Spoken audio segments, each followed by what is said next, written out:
பூந்தி கொட்டை இல்லைங்க, இதை பயன்படுத்தக்கூடாதுங்க, இதை தான் பயன்படுத்தணும். என்ன நேயர்களை பாக்குறீங்க, இது என்னன்னு தானே பாக்குறீங்க. பாருங்க, சோப் நட்டுன்னு சொல்லுவாங்க. சோப் நட்டுங்கிற பூந்தி கொட்டை. இந்த பூந்தி கொட்டையில நிறைய பேர் சோப்பு செய்யறேன்னு சொல்றாங்க. பூந்தி கொட்டையில பண்ற சோப்புக்கும் தேங்காய் எண்ணெயில பண்ற சோப்புக்கும் உள்ள வித்தியாசத்தை தான் நம்ம பண்ண போறோம். ஏன் நம்ம தேங்காய் எண்ணெயை தேர்வு செஞ்சிருக்கிறோம் அப்படிங்கிறத நம்ம விரிவா பார்க்கலாங்க. ரெண்டாவது, ஷாம்புக்கு பயன்படுத்துறாங்க, ஃபேஸ் வாஷ்க்கு பயன்படுத்துறாங்க, ஏங்க நலுங்கு மாவுக்கும் பயன்படுத்திட்டு இருக்கிறோம், நாங்களும் பயன்படுத்துறோம்.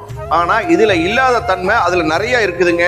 நேச்சுரல் கிளிசரின் 9% 14% இருக்குதுங்க. அதுதான் மிகப்பெரிய பிளஸ் பாயிண்ட். ரெண்டாவது, 67% நுர வரக்கூடிய தன்மை இருக்குது. அதனாலதான் நம்ம தேங்காய் எண்ணெய் தேர்வு செஞ்சிருக்கிறோங்க. சரி நேயர்களே, இந்த பூந்தி கொட்டை வேற எதுக்கு தான் பயன்படுத்தலாம்? இதை பயன்படுத்தக்கூடாதுங்க, இதை தான் பயன்படுத்தணும். நீங்க ஷாம்பு பண்றோம் இல்லைங்க, ஷாம்பு பண்றதுக்கு பயன்படுத்தலாங்க. மிக அற்புதமா பயன்படுத்தலாம். ஏன்னா அது பொடுகை குறைக்கக்கூடிய தன்மை இருக்குதுங்க. அதுவும் வரும் காலங்களில் நம்ம இதை வச்சியும் இதுவும் அடிஷனலா சேர்த்து பண்ணுவதற்குண்டான ஆய்வுகள் நடந்துகிட்டு இருக்குதுங்கிறத பெருமையோட சொல்லிக்கிறோங்க.